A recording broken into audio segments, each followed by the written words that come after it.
Dear Lena Maculan, dear Hamid Sulaiman, dear ladies and gentlemen, I would like to warmly welcome to this Futur 3 talk between the artist and author Hamid Sulaiman and the art historian Lena Maculan on Hamid's graphic novel Freedom Hospital in context of our exhibition Otto Dix, The Evil Eye, and his depictions of World War I, especially Dix's series of 50 etchings titled The War, that he created between 1923 and 1924, so almost in the same age as Hamid is now. Before the two of you will start, I'm going to introduce you shortly. Ladies first, Dr. Lena Maculan, born in Vienna, is a freelance art historian living in Berlin. After receiving her MA in Museum Studies at the University of Leicester and another MA in Art History and Theory at the Goldsmith College in London, Lena Mccollum did her PhD at the University of Leicester Department for Museum Studies. From 1993 to 2010, she worked for several museums and galleries in Vienna, Paris, Berlin, and Frankfurt. For instance, at the Tadeusz Ropa Gallery and the Museum of Modern Art in Frankfurt. She's the editor of the 2005 published catalogue Raisonné of the artist, the American artist Ellen Sturtevant. As art director, she was in charge of the concept, founding and build-up of the German Museum Villa Schöningen in Potsdam, and again as artist director of the art space Box Freiraum in Berlin. She was responsible for the group exhibition My Voice Rings Out for Syria, curated by Nur Wali. There she showed works from 11 artists originated in Syria. One of them was Hamid Sulaiman. Hamid Sulaiman himself was born in Damascus. In 2005, he started to study art and architecture at the University of Damascus and received his diploma in 2009. From then on, he worked as a painter and illustrator and showed his work in several galleries in Syria. In 2011, he left Syria and fled via Egypt to Paris, where he now spends most of his time. In exile, he began working on his graphic novel Freedom Hospital. That took him almost 4 years to finish. With Syria Bleeds in 2012, he had his first solo show in Egypt and Italy.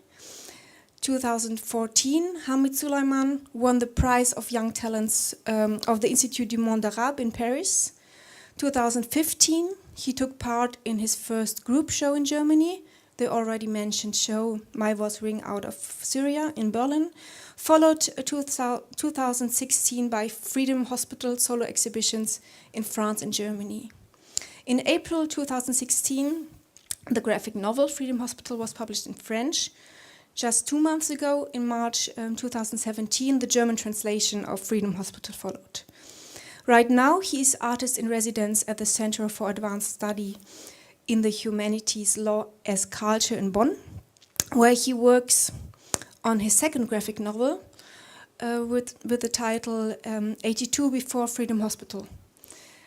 We persuaded him to sign Freedom Hospital upstairs after the talk, so hurry up to get a copy and ask him for one of his very nice individual creative signatures. Like, of course, I already have one. Look at this. So we are very glad to have you both here. And yeah, we are very looking forward to your talk. Thank you. Thank you very much.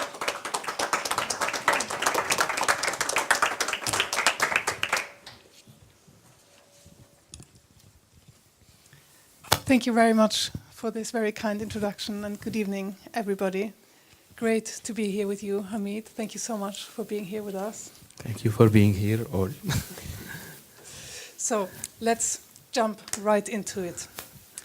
So what you see here is a picture of my dear friend and colleague, the curator Nur Wali, and she curated the exhibition Frau Planck just mentioned, My Voice Rings Out for Syria, which we did 2 years ago, like more or less in the same week, 2 years ago.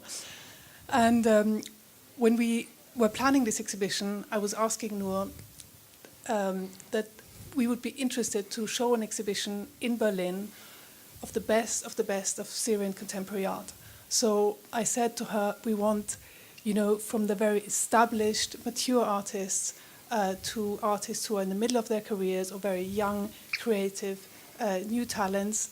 So she presented a group of artists that we were really amazed and really loved their work. And the reason I'm showing you this picture is that it shows one of the contexts that Hamid is, that you can locate Hamid. So he's part of this young, very creative community of contemporary artists from Syria who are currently spread around Europe, the Middle East, and indeed the entire world.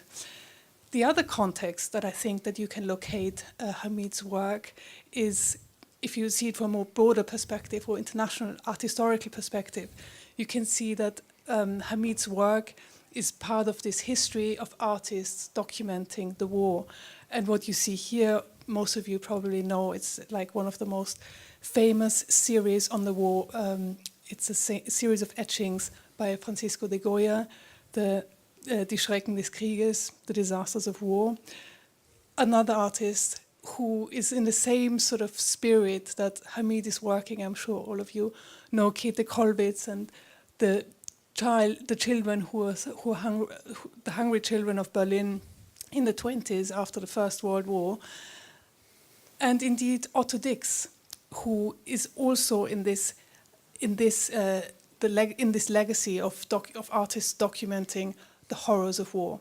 So we can talk about this more later, but first I wanted to give the word to Hamid. And so Frau Plank already mentioned that you left Damascus in 2011. 11, sorry. Yeah. Tell us what happened next. Where did you go? I went in the beginning to Egypt. I spent around 9 months there. Then I came to Germany, and I already started to work on Freedom Hospital when I was in Egypt. And since I wanted to leave, I said I would go to France because of the comic culture, what we call la bande dessinée franco-belge, which is more based in France. France is one of three international centers of comic culture next to the States and Japan with the manga. So I said, okay, I would go there, and I was really inspired by this style of independent graphic novels of Marjan Satrapi, Persepolis, a lot of others. And I knew in France, just in Paris, there are 400 editors who edit only comic books. So, but here we see paintings. Yeah, so here... So that was your studio in Paris? This was the first studio I had in Paris. It was an alternative place, an abandoned warehouse. It was 4,000 square meters, and there were 200 artists sharing the space there. The space is closed now. They tear it down. They want to build new buildings instead of it. So yeah, here I was working. I was preparing this for a show in the l'Institut du Monde Arabe at Paris.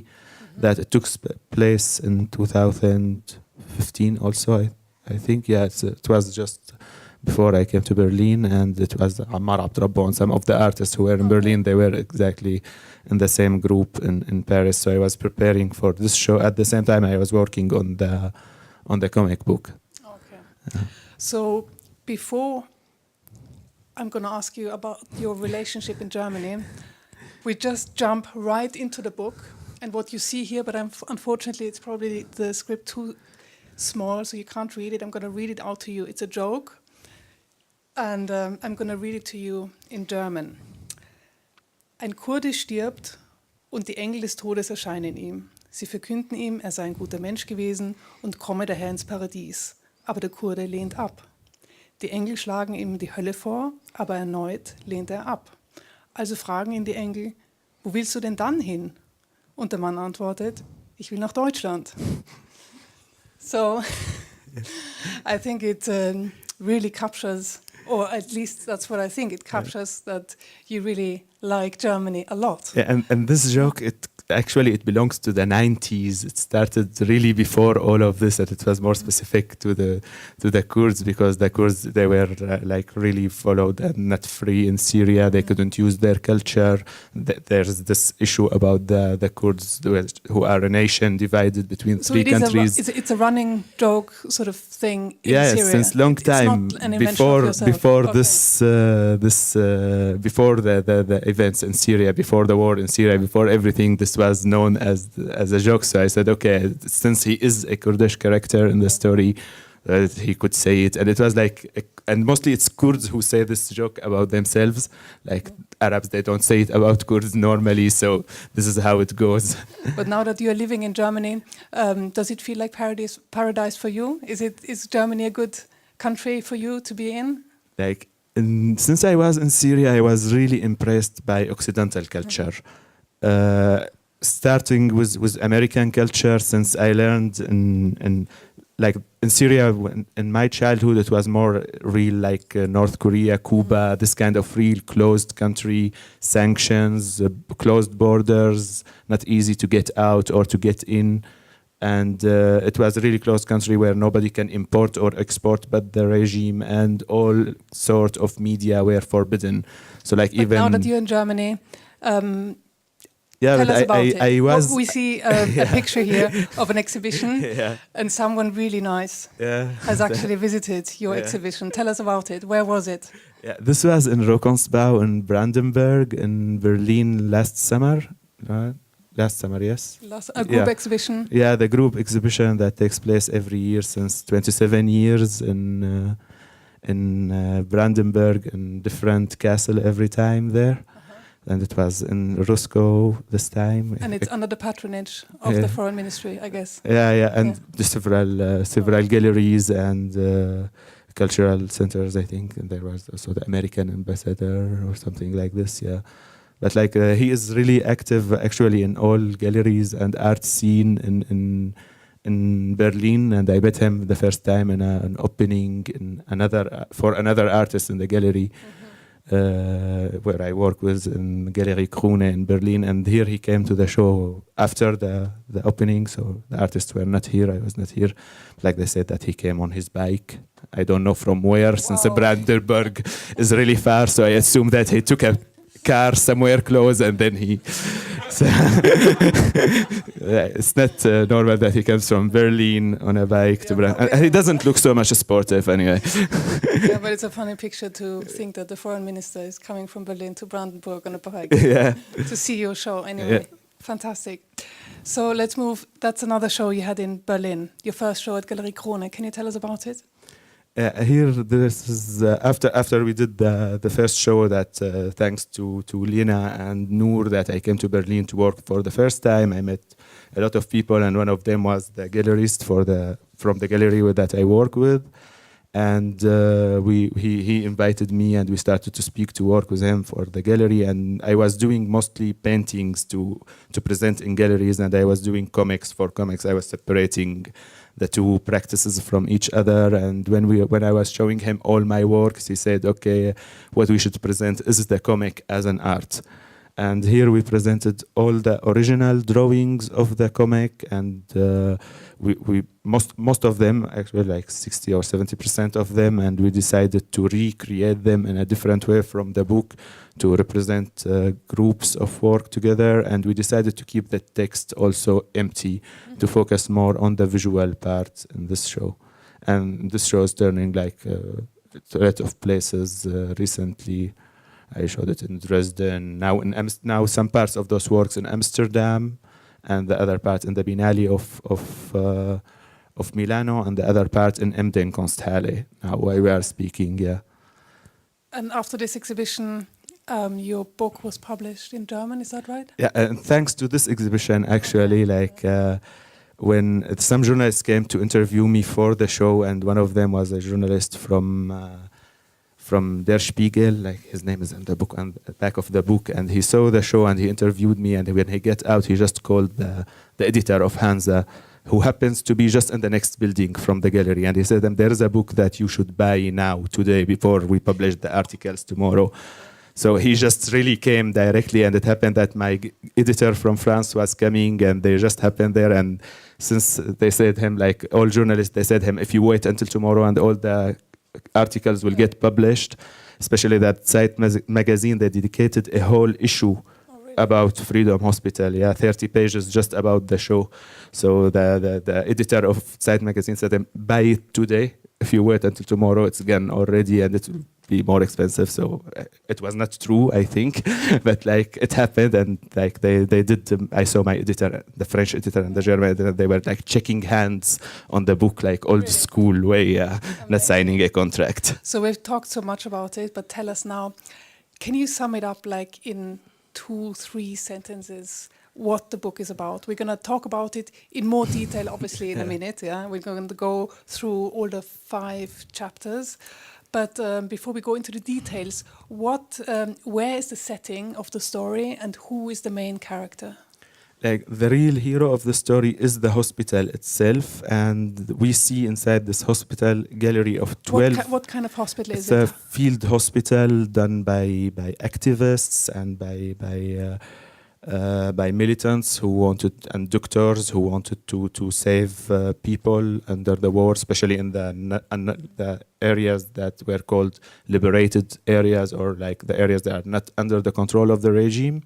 So it was dangerous to do this kind of hospitals. The year 2015, just in Aleppo, there were 356 hospitals that they were bombed by several groups, but documentation shows that 96% of this was bombed by Russians and the Syrian army, and 4% were by all other groups between ISIS and the others. And so how many hospitals of that kind do you estimate exist in Syria right now? But I think a lot, and they were moving all the time, because most of the times, like when the war moves, those hospitals, they are clandestine, and they start in a secret way in the beginning. They were like underground. Why do they have to be secret?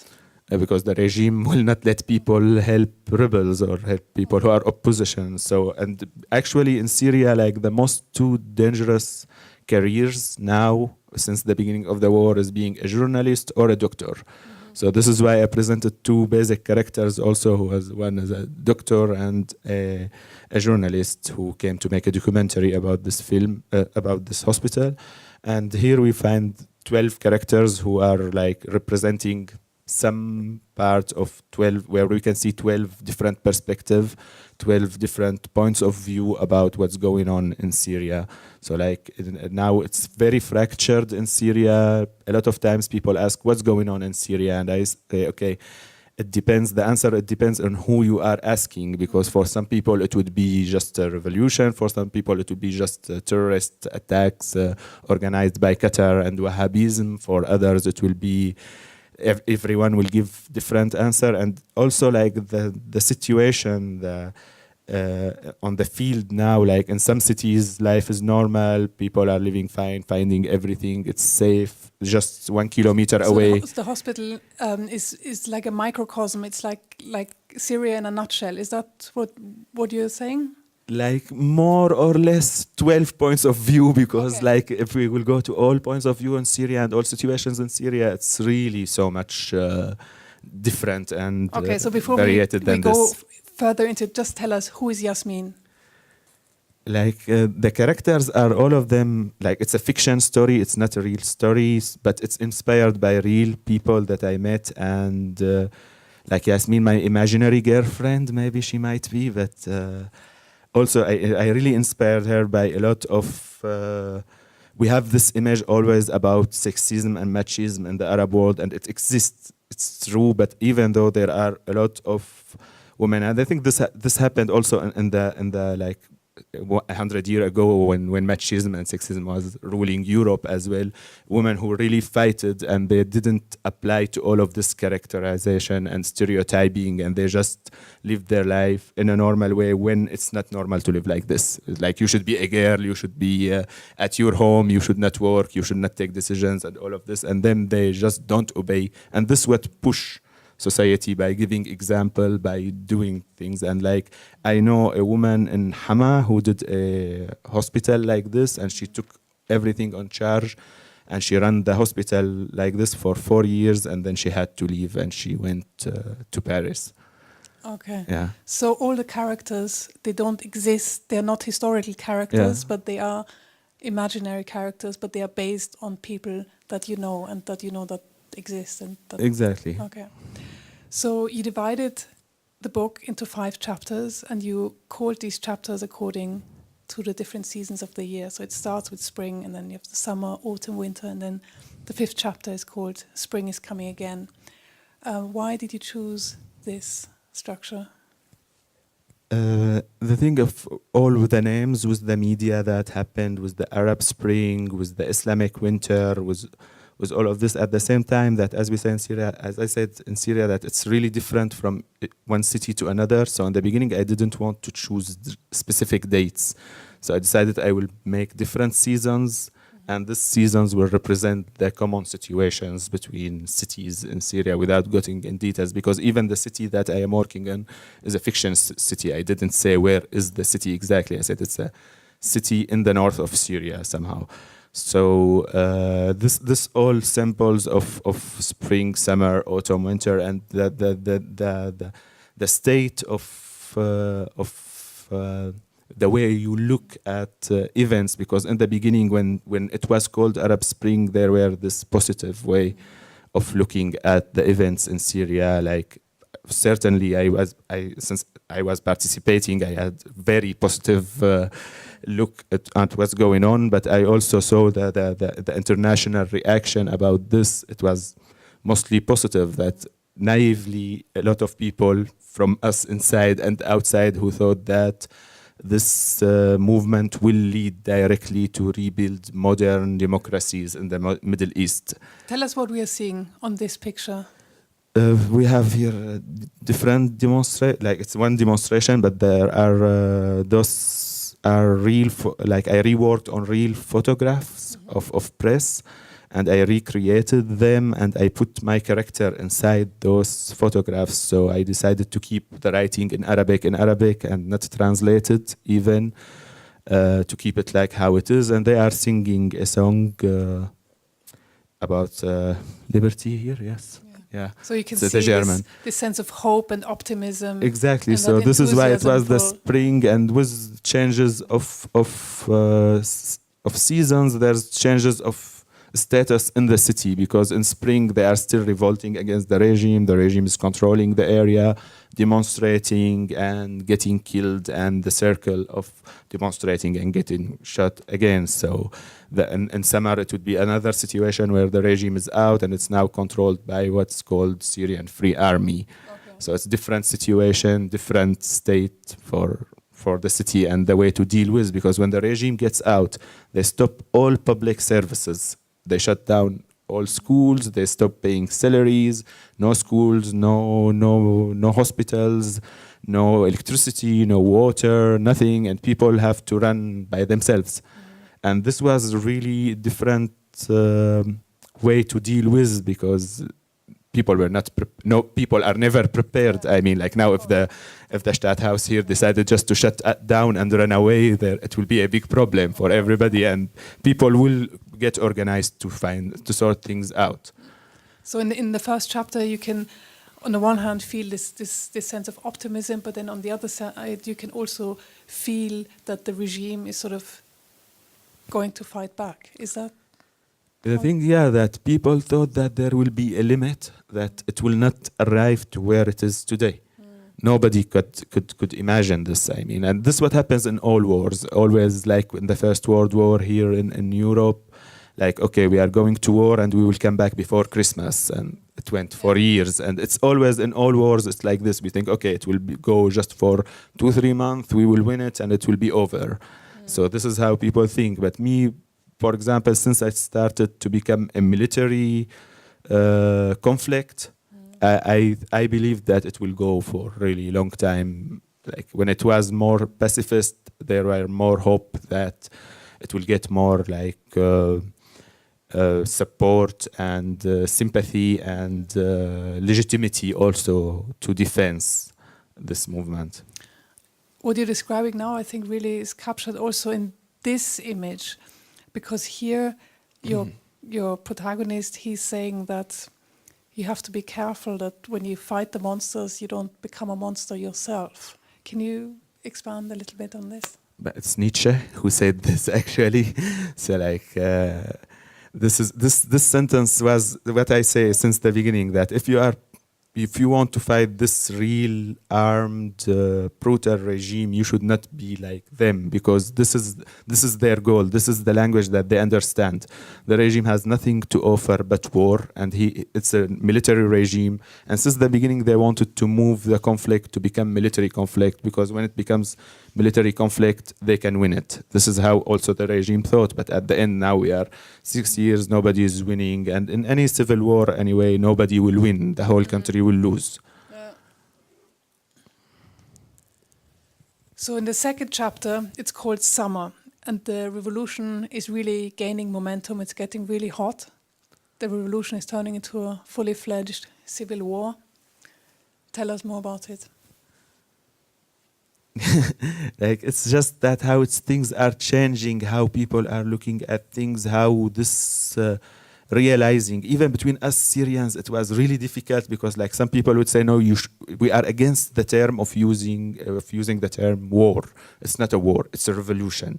And it was really critical moment that everybody get lost in how to analyze things, what's going on in Syria, between Syrians inside and in the international community. Because in the beginning, most people, they said, okay, like diplomats all over the world, they said, it's a revolution, Assad is not legitimate to continue to rule Syria, he should step down, everything. But when it became war, it became chaos, there were different points of view, and certainly that the extremist Islamist parties and the Islamic State and Al-Qaeda and Al-Nusra started to appear, and the regime wanted to present that this is the conflict since day one. And how do you remember that very moment when you for yourself thought, oh my God, this is not a revolution, this is turning into a civil war? Where were you? Were you there, or were you in Paris already? No, I was still like, I remember the first time there were shelling. I was sitting in my home in Damascus, and next to us there is a military division, and they were launching rockets. And those rockets, we didn't know where they are going. So mostly we were guessing if it's going to hit in Daraa or Homs. This was the way of thinking of events, and that like the rockets, we can see them from up and going somewhere else. And this was like the first moment when I saw also tanks in the streets and everything. And then when I went to the city, where my father comes from, originally is just 40 kilometers west of Damascus. I went there, and it was one of the first cities where the locals, they really controlled the city and throw out the regime and liberated the city on the term of liberating. And I went there and I saw people, and like some of them were already saying that we want to build Syria like Al-Qaeda style. Some of them saying, no, it's fine, we will just make it normal Islamist countries. Some of them say, no, okay, people are free to choose. And there were this debate about the relation between a revolution and armed movement. And it was clear that a revolution was civil movement. It was by young girls and boys since the beginning. So mostly in demonstrations, like when there were demonstrations everywhere, like I go to demonstrations, I was 25 and I was old between the demonstrators. Most demonstrators, they were young generations who saw the world through internet, through satellite, through media, and they knew that the system that we are living in is totally messed up. So this is one of the basic reasons why people started also, this whole movements in the Arab world started also, because people before, they believed, okay, this is how is it. When did you decide that you have to leave? Me, I was the moment that I was imprisoned for a few days, several times, more threats about... How were you imprisoned? Where did they pick you up? Or? The first time I was in a demonstration and they get me and they released me the same day, but because there were not enough place, so I was in the last bus, so they said, okay, no enough places, so they just let us go. So we just entered in the building, but they didn't take our stuff, and they released us. But they arrested all the demonstrators. They just circled all of us. We were around 4,000. They arrested the 4,000. So but here I was anonymous, so like they didn't knew who everybody is, and they didn't really focus on all of this. And they released most of them in few days. The second time they started to come, it was not the police, because here it was like I would say like the police who saving order police. The second time it was the secret police, and it was the military secret police who came at my place to look for me, and I was living with my parents. And here I knew that it's a big problem to be wanted from this branch. It's the worst. And I ran away, and I didn't came back home. And then they came back a few times, and they said to the guardian that he should inform them whenever I come. I left my car, I never use it anymore and all. And like 1 week later, they came and they took my parents as hostages. My parents called me, and like my mother called me, and she was saying me, you are already out of Syria? Okay, like go, run away. And here I thought, like, we know this regime and what's done. A lot of people were taken as hostages 30 years ago, and they are still there, and nobody knows anything about them. So I decided to go surrender myself, and they released my parents directly. I stayed for 1 week almost, and it was some sort of more like, you are an artist, you are a non-believer, why you are joining Islamist extremists, and why you are doing this. They wanted to convince me that the regime is fine.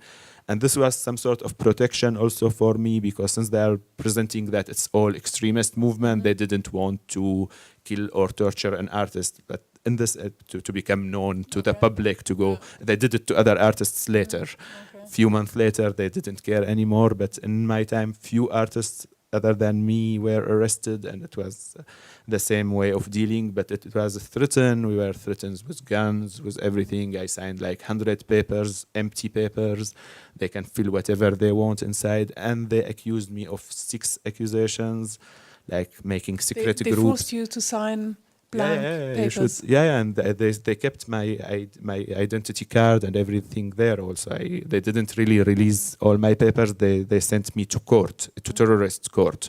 And they accused me of supporting terrorism, communicating with strangers, with Occidentals, making a secret group who wants to change the constitution illegally, and other things I don't remember. But all of this, what you're telling us now, it's not part of the book.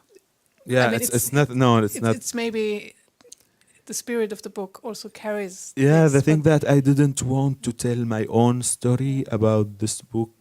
When I wanted to write a book, I didn't want to tell one point of view or one story, or to represent a symbol, or to represent a history that will be like this. I wanted more to answer really to this question: what's going on in Syria in general, and that it's to show that it's complicated even for Syrians. So I didn't work. At the same time, maybe one day I will work on my autobiography, but I said it's also better to work on a subject that less intimate to me, so I can learn, I can develop, I can try new things also.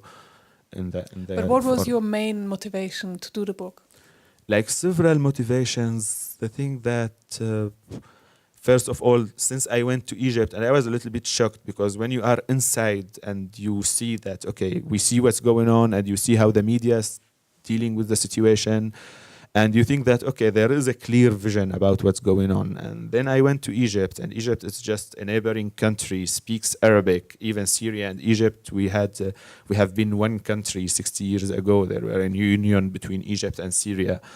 And then when I went to Egypt, I found out that Egyptians don't understand anything about what's going on in Syria. That once I was in a taxi, and the taxi driver asked me, is Bashar al-Assad the leader of the revolution? And I was like, it's really complicated. And then I saw how the media, all the news, who are really dealing, they want to show equality, so they want to show both stories. And the regime really played on this to show really paradox. So you can't believe the regime story, but you can't believe the rebel story somehow, or the revolution story. And at the same time, when I left Syria, there were this part of me who wanted to stay I left because I have to go to jail to terrorist court. So, and I had one night, I had somebody who said, if you want to leave, you can leave tonight. And I didn't have that time not to say goodbye to anybody, not to take my stuff, nothing. I just took a taxi and I went. And it was, okay, this night there are no checkpoints.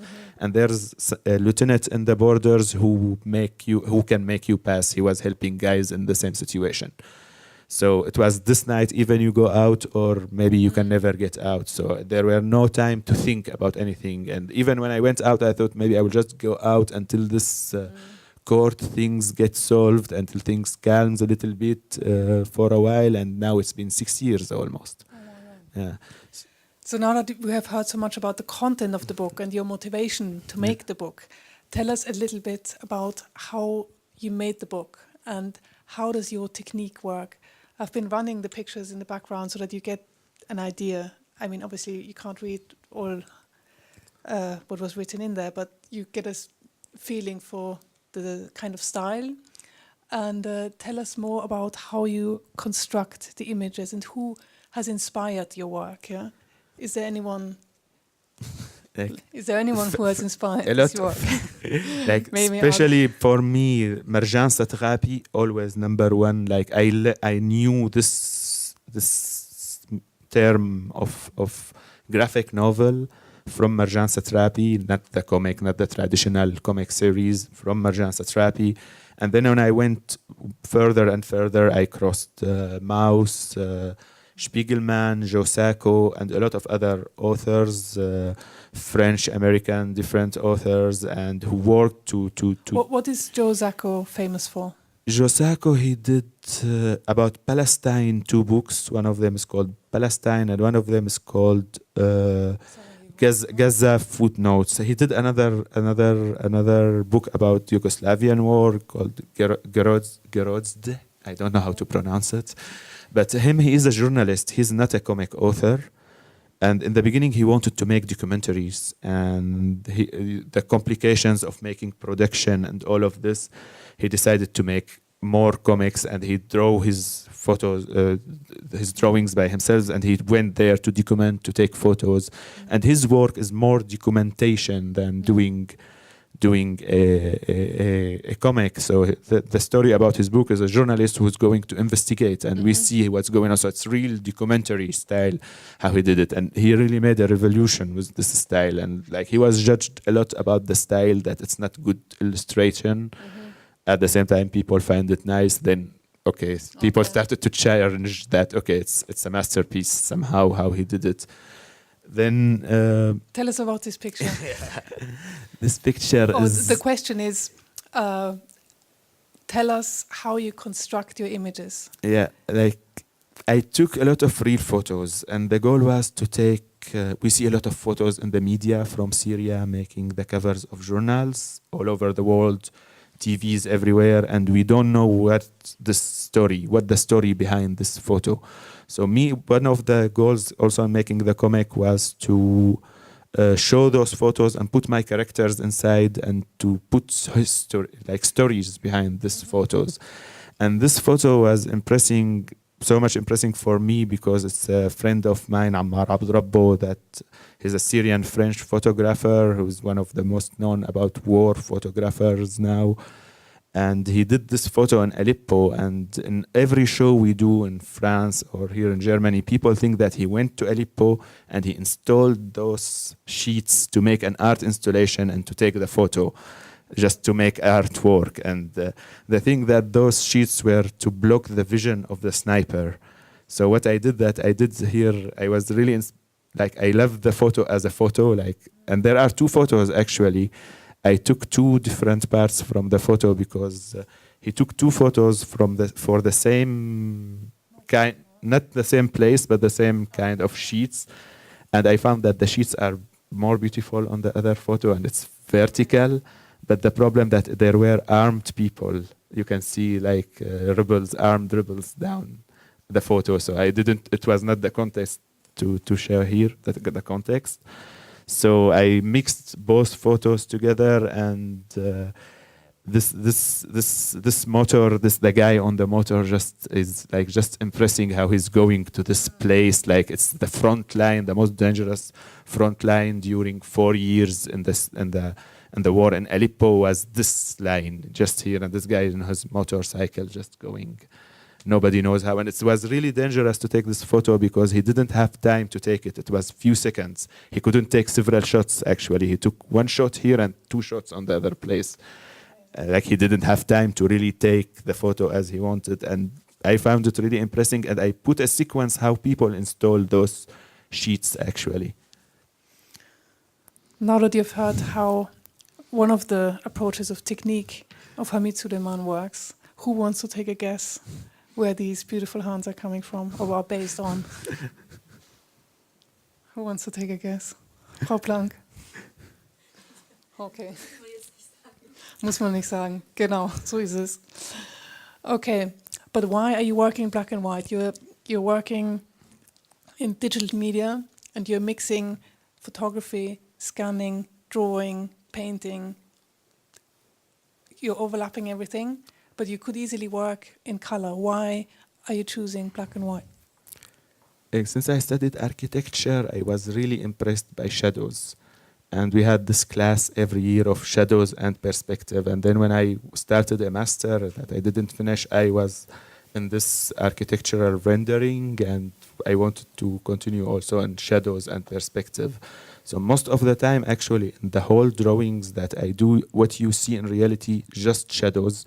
You don't see outlines. So like here, there are some outlines because it's copied from a picture, but in a lot of places, I keep, like I don't close the face, I don't put a line to close the face, you just see the shadows, and you can continue the picture in your mind. And this is something I was impressed.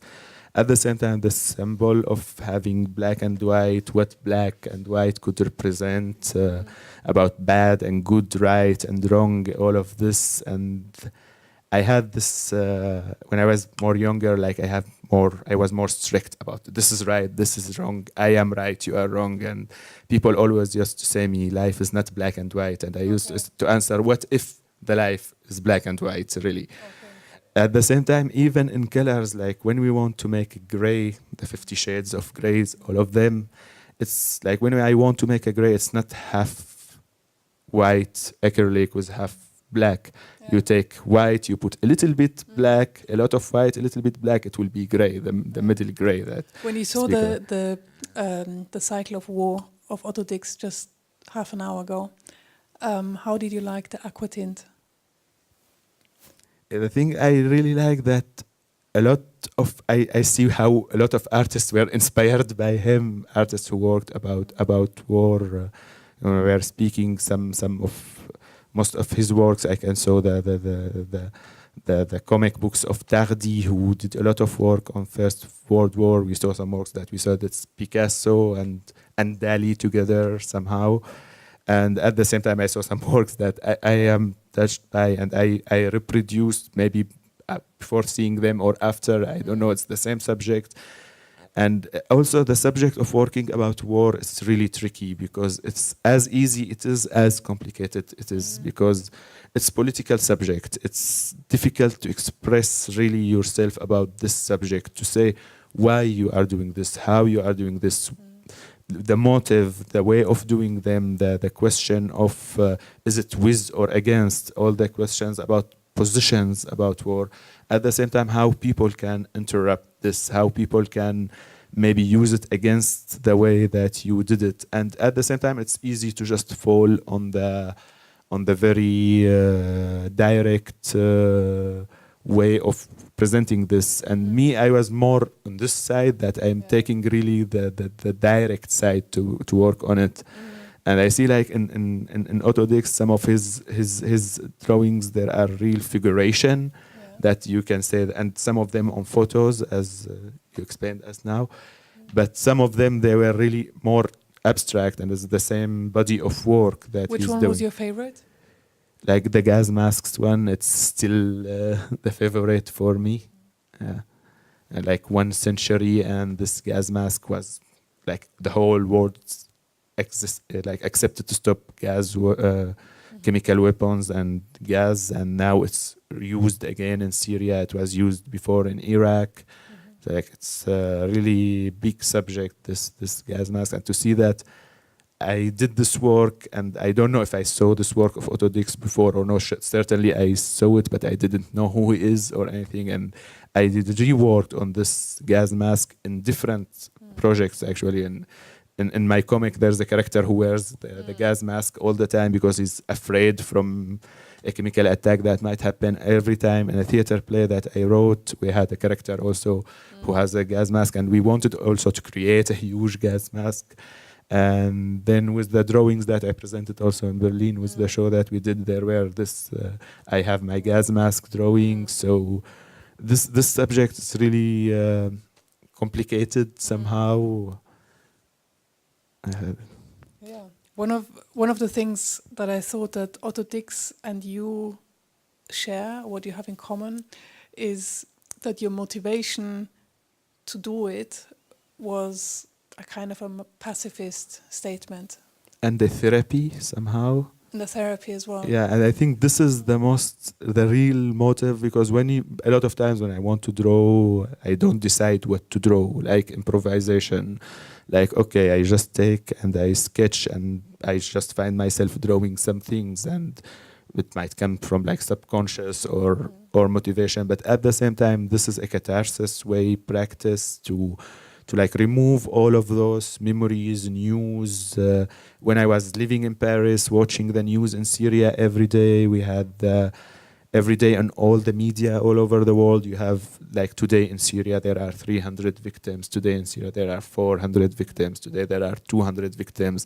To count those number of victims, to know those victims, some days one of them is my friend, some days one of them is my cousin, some of them people that I studied with. Every time there's one I know between this 300, 400, and now we are speaking about 500,000 or 600,000, and the number might be way more than this.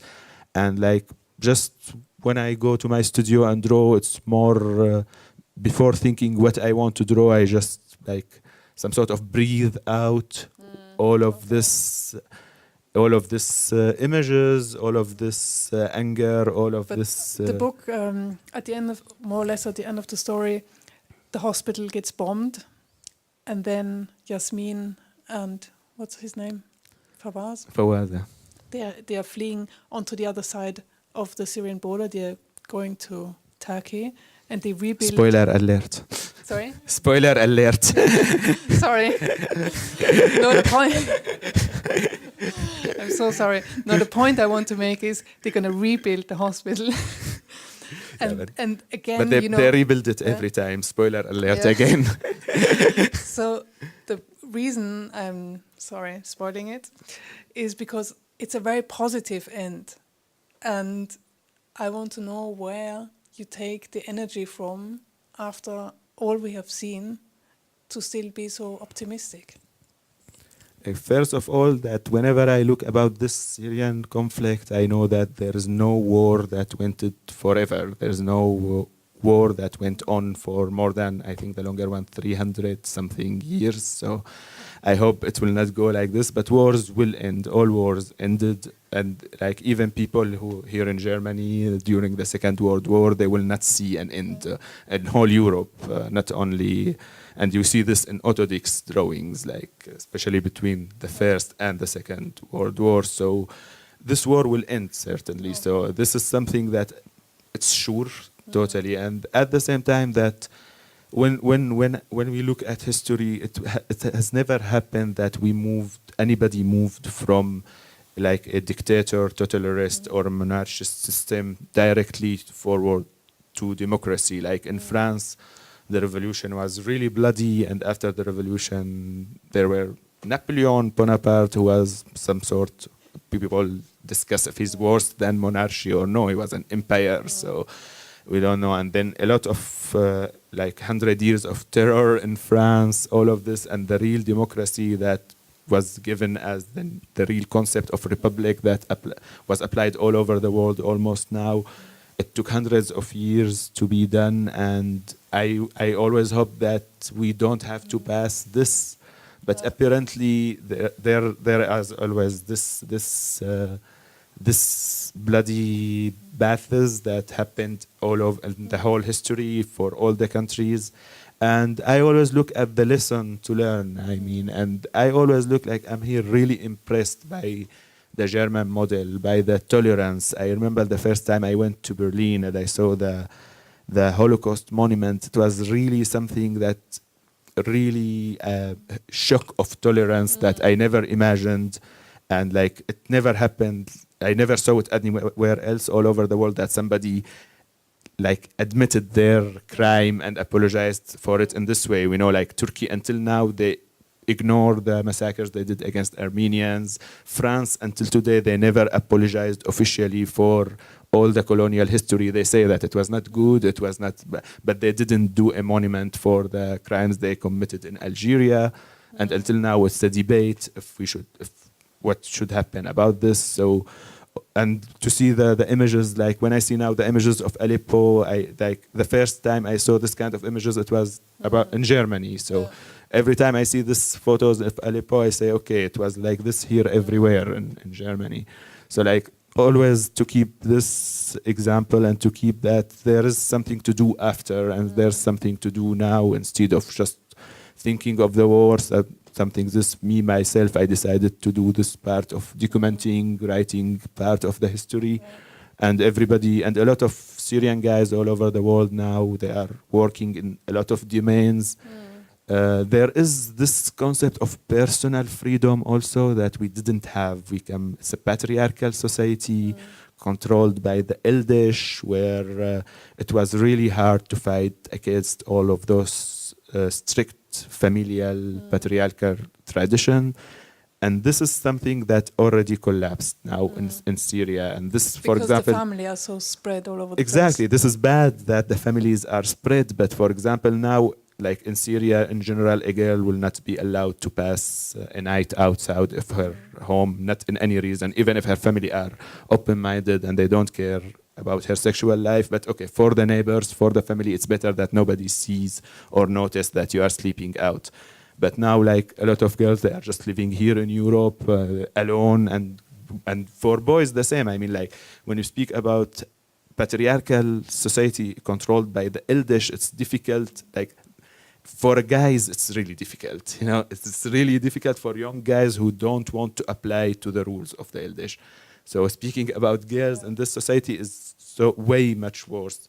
So there are some positive things to look at, and there are some people who decided to do war, some people who decided to make art. Is that a big discussion within your community, that the role of women is changing, or that the patriarchal structures are breaking up because the families are being broken up? This is a huge debate, and this is a big example. Like I have a lot of friends in Syria who were obliged to put hijab, and the moment they arrive to Europe, the first thing they do, they remove hijab. And then their families will keep talking to them because they don't have other choices. And then this has impact also in Syria. So like the family who's still living in Syria or in Egypt or in the neighboring countries which has the same patriarchal society, they know that this example became all over the place. If they want to force their children to take their heritage, the children might just leave and go to other country like everybody is doing to change the whole country and never speak to their parents. And this is really changing all of this. And this is rebuilding a more normal relation. Like, I mean, even my parents, they are like the most perfect maybe they were in Syria. They are ex-communists, so we didn't have any of this patriarchal patrimoine in our family, in our little family. We didn't have any religious. Your mother is a lawyer, isn't she? My mother is a lawyer, and she was an open-minded lawyer, and she fighted in her daily life to prove to society that a woman can be a lawyer. She's one of the first women generation of women who starts to do auto-entreprise work, like independent freelance work in Syria. So we are really late in development about equality. So yeah, this is a big step is being taken already. Before we are wrapping up, I want to ask you something completely different. I mean, you had a huge success with this book, and you had lots of exhibitions. You're traveling around Europe, presenting the book, showing your work. Tell us a little bit about this and how this has changed your life. Like, first of all, I didn't imagine all of this. I was thinking that this book, I did a lot of work on it for years, and I was thinking that it will be a good step to enter the world, the big, huge world of comic book and ninth art and all of this. And I thought that I will just have a little good first book impression in France, and that's it. And the book already now translated to German. It's getting translated to and to German. I was really happy that Hansa. So originally it's in French. In French. Now it's German. Yeah. English. And I'm so happy about something that Hansa, they never published a graphic novel before. I am their first comic author. And then in English it would be also with Jonathan Cape, Penguin and Random Penguin Editors. Books. Yeah. And it will be published in Italian, and we are still negotiating also in Spanish, South Korean, and several other languages. And it's really getting good. And the interest of modern art and all of this, museums, galleries, it's totally different domain that I didn't think that they will mix together, and now they are totally mixed together, and I'm working on them. So the most important thing for me that since I published this book, I learned a lot. I mean, like, I can say that this last year I learned more than the 30 years, and maybe I don't know how can I compare it. What was the most important thing you learned? Like, I love books, I love comics, and I love culture, and this is the only thing that I really, really, really love in my life. And like, to be part of this insider in this, to see how this culture is created, how the book is made, how the whole from the first technical printing things to to how to diffuse a book, how people read the book, and to speak with people. And this is the first time I do also a book that touch a huge public, and I had chance to meet most of those public actually in festivals and all, and to discuss with them. And always people, like, they see, like, me, I don't understand why the book works good or why my art works good. Me, I do what I do in my studio. So then I show to people like you, and they say, okay, it's great. And I say, okay, thank you so much. It's great. I'm happy. If you have money, it would be better. So this is how I look at it from my point of view. I don't know what people see in this. But then also in this experience, I started to say, like, I am having almost the same feedback from young, old German, French, Syrian boys, girls. What about the Syrians? Yeah, I'm really shocked, because I was afraid, especially from how the Syrians would look at the book, because the book was written to be edited in French and to be published in France for European culture and European markets. So the way the book was written since the beginning was written like this. So if I would write... Because you also wanted to explain to Europeans what the story is about. One side, but the most important side, we don't have any Arabic editor who can edit a graphic novel yet. And even in Germany, the comic culture is not that much developed, actually, comparing even to Italy or Spain. Like, comparing to France, it's a huge difference. But the different things are more developed here in Germany, like contemporary art, like theater. So this is also interesting, that to see different things in different countries. But would you like to make an Arabic copy?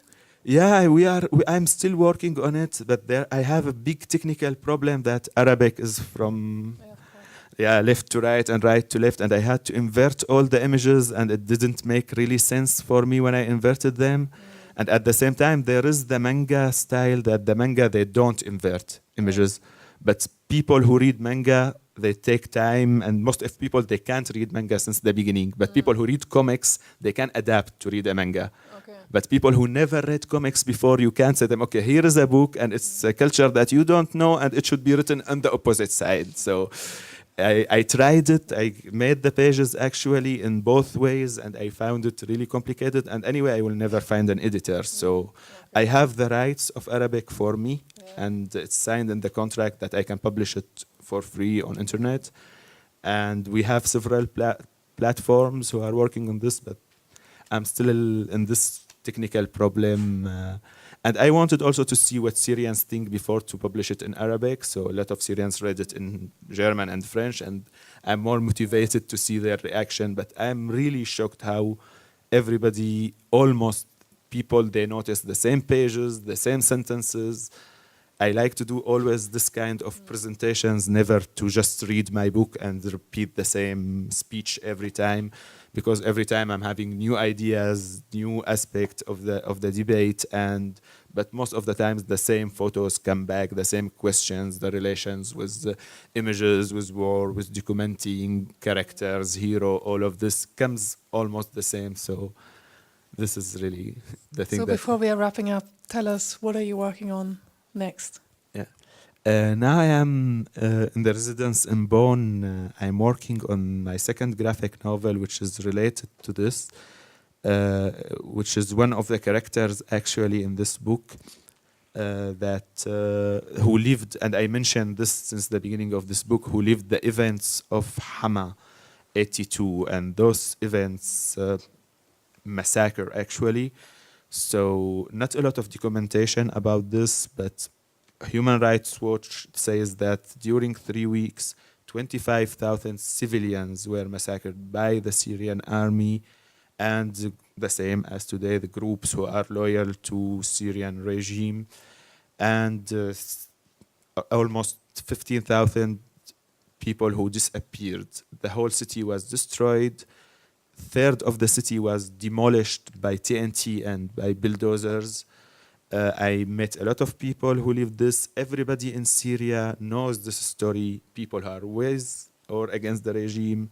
It was the ghost that everybody whisper about all my life since I came. Everybody knows Hama 82, what happened there, knows horrible stories about this.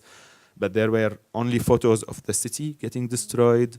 There were no documentation. The city was closed down. Even people in Damascus who were coming from Hama, they took like 10 days to know that there is something going on in Hama now, and it took a long time for people to know what happened.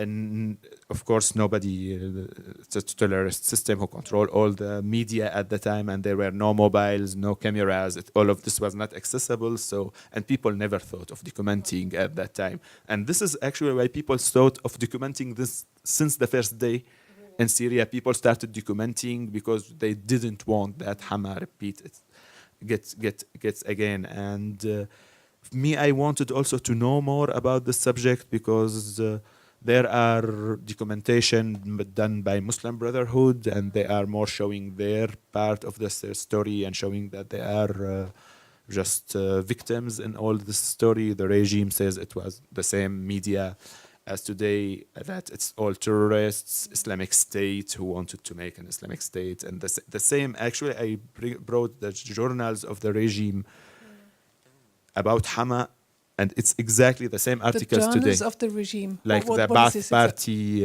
journal, yeah. like officially newspapers. Okay. Yeah, it's not like an archive. no, there's it's all officially published, and the same speech about today, and the same development of events about today. A lot of links and the same names actually who were engaged that time, they are still engaged today. So this is a big question, and me, I wanted to know more because all what we hear whispers and like some sort of propaganda from the regime and propaganda from Muslim Brotherhood, and it's been since I'm working in this Laws as Culture Center, so there are 10 fellows from all over the world working. In There's Bonn, one of them, one of them is a historian who's specialized in law that I am working with closely. And we went. He's a specialist, and he was working at the Stasi-Unterlagenbehörde. Is that right? There's other one who was That's working the there. Okay. So like, and there were others like also in this center. And I met several people who survivors who lived those events. And until now, people, they don't want to speak. I mean, like us who lived this situation now in Syria, we are open to speak because there's some sort of recognition. People are willing to come listen to what happened in Hama in 82. they couldn't convince people in Damascus what happened, and like it took them years to convince people in cities around that, come look what happened to us, and nobody believed them. And it was a lesson to Syrians that if anybody wants to revolt, this is the result. And 30 years later, people thought that this will not be repeated with the international justice, with media, with internet, with YouTube images. Like, okay, it's easy to prove that there are massacres taking place, but things are taking place in the same way, but in more bigger scale, actually. When will the book be published? In Germany, my editor doesn't give me a real clear answer, and I want to have a vacation, and he doesn't give me a time. So in France, it will be published in November. Yeah, and we will do a show in Vienna to show the original, mostly November or With December. Krone? Yeah, with Galerie Krone. And my German editor, we are still discussing, but here we did the show, then we sold the book, then I did 2 promotions for the same project. And now I'm trying to prevent this, but apparently I will redo this. Fantastic. I think we have to wrap up now, because otherwise Frau Planck will not invite us again to present your next book. Or maybe please ask questions if you have any questions for Hamid Sulaiman. Yeah. First of all, thank you very, very much, Lena Mccollum and Hamid Sulaiman. Thank you.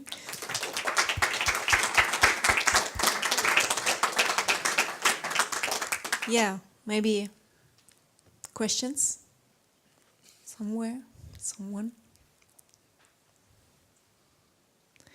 No questions? We spoke a lot, so yeah, you spoke we a lot. answered everything. Yeah, But this is the problem. You put a mic in my hand and I will speak a lot. So, so maybe the next step will be to give you a book in your hand and you draw. yeah, but I can speak at the same time. Okay, that's good. So yeah, so then I would say everyone who wants to buy a copy of this very, very impressive book, you can do this upstairs, and Hamid will be there to sign it now. And of course, we all will be there to speak together. Thank you very much. Thank you so much for coming. Thank you all. Thank you.